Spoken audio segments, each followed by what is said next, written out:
पंजाब और गुजरात के बाद सबसे ज़्यादा ड्रग्स महाराष्ट्र में आ रहा है, वाया गुजरात। कल भी संभाजी नगर में लगभग 300 करोड़ का ड्रग्स पकड़ा गया, पैठण में। नासिक, कोल्हापुर, मुंबई, पुणे, नागपुर, ये सब जगह पे ड्रग्स का हब्स बन गया है महाराष्ट्र में। क्या उसके लिए जिम्मेदार कौन है? महाविकास आघाड़ी, शिवसेना, कौन? सरकार किसकी है? हजारों करोड़ का ड्रग्स गुजरात से महाराष्ट्र में कैसे आता है? उनका किसके प्रोटेक्शन में आ रहा है? पुलिस किसका है? गृह मंत्रालय किसका है? एनसीबी किसका है? Narcotics control bureau. ये आधा ग्राम पकड़कर ये लोग बहुत बड़ा इशू बना देते हैं ना, ये आर्यन खान, वो खान। लेकिन आपके होते हुए देवेंद्र फडणवीस जी 500 करोड़ का ड्रग्स यहाँ पकड़ा जाता है।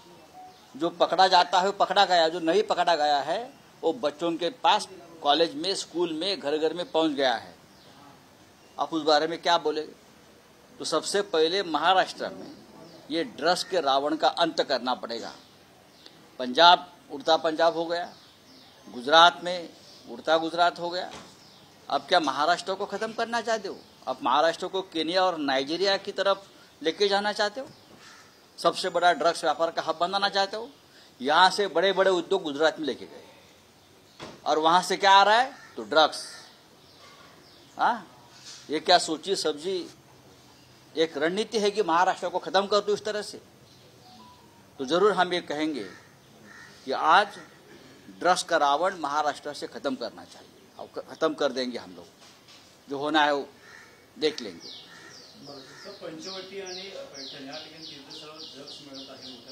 असं आहे की श्रीयुत देवेंद्र फडणवीस यांना जो कंठ फुटलेला आहे सध्या, मी फार जबाबदारीनं बोलतोय। हल्ली गरब्याला वगैरे फार फिरत असतात, ते पाहिलं मी। एका गरब्यात गेले आणि त्यांनी गर्जना केली, क्या देश का बच्चा बच्चा श्रीराम बोलेगा। मग कधी बोलत नव्हता बच्चा बच्चा श्रीराम। मग जो बच्चा बच्चा श्रीराम बोलतोय त्याच्यापर्यंत ड्रग्स जे पोचलं जात आहे या रावणांकडून, त्याचा बंदोबस्त करा। पंचवटी रामाचंच ना, त्या पंचवटीमध्ये सगळ्यात जास्त ड्रग्सचा व्यापार सुरू आहे नाशिकमध्ये। हे आमच्या देवेंद्रजींना माहीत आहे का? पैठण तीर्थक्षेत्र आहे, 250-300 कोटीचं ड्रग्स काल तिथे सापडलं। नागपूरच्या जेल्समध्ये ड्रग्स मिळत आहे, विदर्भात ड्रग्स मिळत आहे, पुणे मुंबईमध्ये सगळ्यात मोठा ड्रग्सचा व्यापार सुरू आहे, कोट्यावधी रुपयांचा, हजारो कोटी रुपयांचा। हाँ, काय म्हणता बच्चा बच्चा श्रीराम बोलेगा लेकिन ड्रग्स लेके नहीं बोलेगा आपका। बच्चा बच्चा श्रीराम बोलेगा लेकिन ड्रग्स लेकर नहीं बोलेगा। हाँ, ड्रग्स का रावण आजू बाजू में घूम रहा है और श्री राम की बात आप करते हो। पहले रावण को ख़त्म करो, ये ड्रग्स के रावण को ख़त्म करो, त्याला खत्म करा ड्रग्सच्या रावणाला, आणि मग श्रीरामाचं नाव घ्या।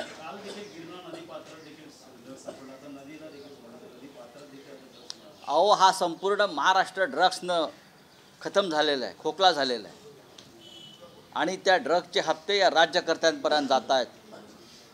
ड्रग्स माफियांना सोडवण्यासाठी राजकीय यंत्रणा वापरली जाते आहे। तुरुंगातून आणि तुरुंगात असलेल्या ड्रग्स माफियांना पळवून लावलं जात आहे। काय सांगतात देवेंद्र फडणवीस, जय श्रीरामच्या घोषणा द्या म्हणून। श्रीराम तुमचा धनुष्यबाणाने वध करील। तो अहंकाराचा नाश आहे। तर आज रावणाला जाळण्याचा दिवस आहे। रावण हा एक विद्वान शिवभक्त होता, पण अत्यंत अहंकारी, आणि त्याचा नाश हा अहंकारानं केला। राम हे सत्याचं प्रतीक होतं। शिवसेना बाळासाहेब ठाकरेंची ही श्रीरामाचं सत्याचं प्रतीक आहे, आणि जो अहंकार समोर दिसतोय महाराष्ट्रात आणि दिल्लीमध्ये, त्या अहंकाराचा नाश आम्ही केल्याशिवाय राहणार नाही। आज शिवसेनेचा दसरा मेळावा आहे, आणि तो त्यासाठीच आहे, पुढली दिशा देण्यासाठी। अहंकाराचा नाश होईल आणि 2024 साली दसरा मेळाव्यात शिवसेनेचे राज्यकर्ते बसलेले असतील, दिल्लीतले आणि महाराष्ट्रातले, हे मी तुम्हाला आता खात्रीनं सांगतो. आताही एकच आहे, आताही एकच दसरा मेळावा आहे शिवसेनेचा. आता असं आहे की आझाद मैदानात जो मेळावे, आता शरद पवार साहेबांचा मेळावा आहे, पंकजा मुंडेंचा मेळावा आहे, RSSचा मेळावा नागपूरला आहे. बाडगा असतो तो जरा मोठ्याने बांग देतो, नपुसंग असतो तो जरा जास्त कांदे खातो. असे फोटो लागलेले आहेत, असे बाळासाहेबांच्या बरोबर. चेहरा बघितला का? पोटात कळ आल्यासारखा चेहरा आहे, लगेच जायचं आहे मला, असा चेहरा आहे, असा. अरे बाळासाहेबांबरोबर तुम्ही जे फोटो लावताय, असे आमचं पण कधी हिंमत नाही झाली ना, उद्धव ठाकरेंची हिंमत झाली. आम्ही कधी असे फोटो आमचे लावले नाही. आम्ही शिवसेनेचे मालक नाही आहोत, आम्ही शिवसेनेचे विश्वस्त आहोत. We are trustees of the party. Form by Balasaheb Thackeray. Balasaheb ठाकरेंनी निर्माण केलेल्या पार्टीचे आम्ही विश्वस्त आहोत, ट्रस्टी आहोत, मालक नाही. लक्षात घ्या. अशी फडफड दाखवली आहे ना, ही फडफड शेवटची आहे तुमची. तुमचा पुढला दसरा मेळावा होणार नाही जो काय आहे तो. ही डुप्लिकेट लोक आहेत, हा डुप्लिकेट मेळावा है. रैली हो रही है, दसरे का रैली शिवसेना की शिवाजी पार्क में हो रही है. शिवसेना एक ही है. बाला साहब ठाकरे हमेशा कहते थे, शिवसेना स्थापन होने के बाद लगभग 220 सेनाएं निकली अलग अलग, लेकिन 2 ही सेनाएं रही. एक भारत की सेना जो सीमा पर है और एक शिवसेना है. ऐसी बहुत सी सेनाएं आई और चली गई. कभी 1 साल रही, कोई 6 महीने रही, कोई आई और चली गई. हवा का झोंका आता है और चला जाता है. तो ये दूसरा मेड़ावा नहीं है, ये बेईमानों का एक गढ़ है, पैसा है. जब भी मुख्यमंत्री नहीं रहेंगे तब भी मेड़ावा वगैरह कुछ नहीं होगा दसरे का. सर आपने कांदा खाने की बात कही और फोटो के बात तो उसमें क्या है, उसमें क्या है ना. जिनके पास मर्दानगी नहीं होती वो ज़्यादा प्याज खाते हैं और दिखाता मर्द है. ऐसे लोग हैं ये, इसलिए तो प्याज थोड़े महंगे हो गए, कभी कम ज़्यादा हो जाते हैं. सर आरएसएस का मानना है कि मोहन भागवत उन्होंने अभी सुबह साफ तौर पे कहा है कि मणिपुर में जो वायलेंस हुए हैं उसका जिम्मेदार कौन है. जो अपोज कर रहे हैं सारी चीज़ों को, देश में जो भी होता है उनको अपोज किया जाता है, और मणिपुर के जो वायलेंस है वो किसने घड़ाए, ये जो है वो सरकार. 1 साल से मणिपुर में वायलेंस चल रहा है. जो गाजा में हुआ है वही मणिपुर में हुआ है. कत्लेआम हुई लोगों की वहाँ. दूसरी बात है, महिलाओं को नंगा करके घुमाया है.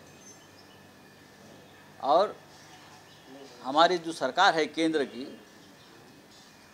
मोहनराव भागवत जी के आशीर्वाद से चल रही है RSS से, वो सरकार मणिपुर से भाग गई. उस बारे में आप बोलिए. मणिपुर में आप बोलते हो तो लद्दाख के बारे में बोलिए.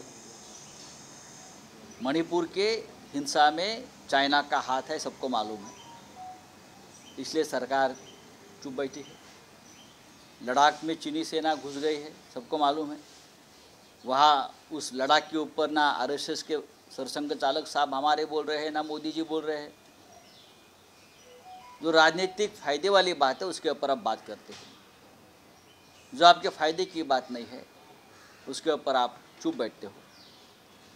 आज दशहरा है, एक पवित्र दिन है. आज सभी ने सच बोलना चाहिए और राष्ट्रहित की बात करनी चाहिए. चलिए, थैंक यू.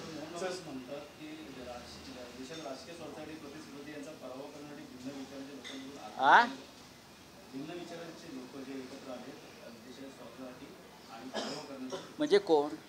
मोहनराव भागवत हे लोकशाही मानत नाहीत का? सरसंघ चालकांना आम्ही लोकशाहीचे एक संरक्षक मानतो. या देशामध्ये भिन्न विचाराच्या लोकांनी एकत्र येऊ नये का? मोहनराव भागवत यांना सांगू इच्छितो की बाळासाहेब देवरा सरसंघ चालक हे तुरुंगात होते आणीबाणीच्या काळामध्ये, आणि तेव्हाही भिन्न विचाराचे लोक एकत्र आले, त्यात भारतीय जनता पक्षही होता आणि त्या भिन्न विचाराच्या लोकांनी येऊन जनता पक्षाची स्थापना केली आणि त्यांनी हुकुमशाहीचा पराभव केला. आता हे मी मोहनराव भागवत यांना सांगण्याची गरज नाही, बहुधा त्यांना हा इतिहास माहीत असावा. नसेल तर लालकृष्ण अडवाणी हे सुद्धा आणीबाणीच्या काळात तुरुंगात होते. त्यांच्या पुस्तकात या सगळ्या घटना आणि घडामोडी आहेत.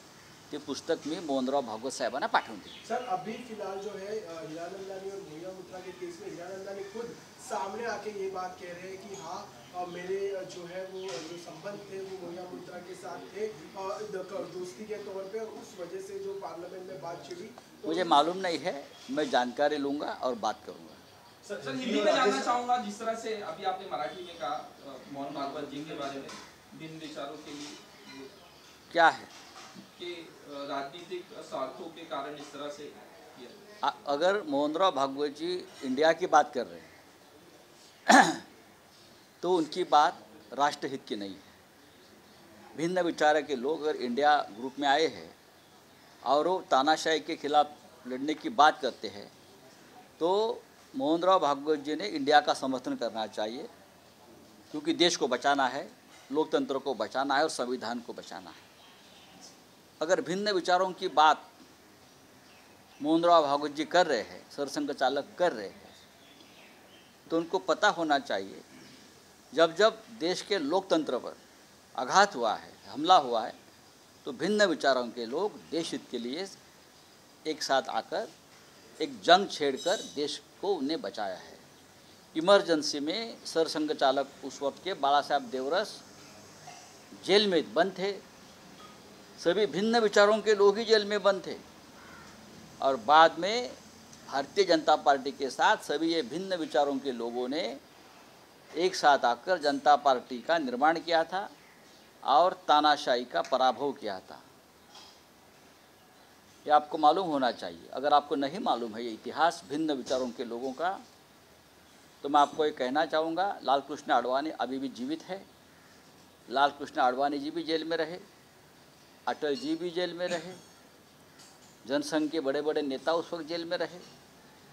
उनके साथ भिन्न विचारों के लोग, चाहे चंद्रशेखर जी हो, चाहे जयप्रकाश नारायण जी हो, हाँ, ऐसे सभी मोरारजी भाई देसाई सभी जेल में रहे. सब भिन्न विचारों के लोग थे और देश बचाने के लिए एक साथ आकर इंदिरा जी का पराभव किया था. अब ये मोहन भागवत साहब को ये बताने की हमें नौबत आ रही है, ये देश का दुर्दैव है. तो मराठा आरक्षण को लेके आज आखिरी दिन जो मुख्यमंत्री ने कहा था, तो अल्टीमेटम खत्म हो रहा है, क्या किस तरह से देखते? मैं नहीं देखूंगा, मुख्यमंत्री ने देखना चाहिए. मैं क्या देखूंगा? मुख्यमंत्री के पूरे महाराष्ट्र में जो पोस्टर लगे हैं वो देख रहे हैं ना. ऐसे ऐसे जो पोस्टर लगे हैं ना बाला साहब के साथ, तो बाला साहब भी देख रहे हैं और मुख्यमंत्री भी खुद देख रहे हैं हर पोस्टर से. जब जनता सड़क पर उतरेगी पूरे गांव-गांव में, तब उनकी आँख बंद हो जाएंगी.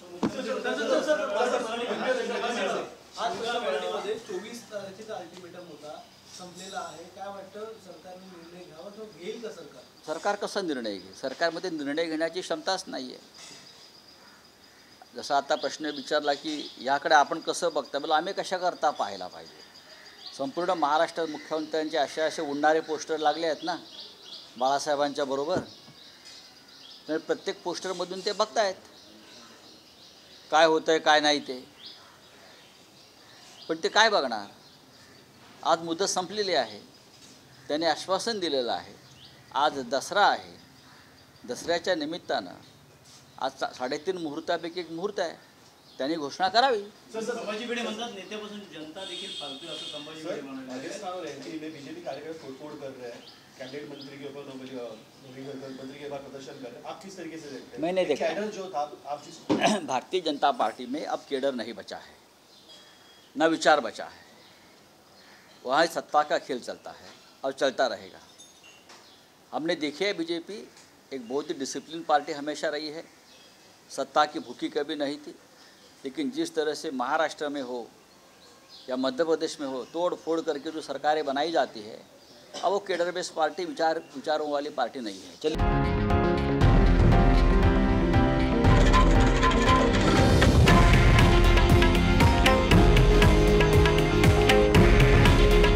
हे आहे देशातील नंबर 1 न्यूज नेटवर्क आणि आपण पाहत आहात TV9 मराठी.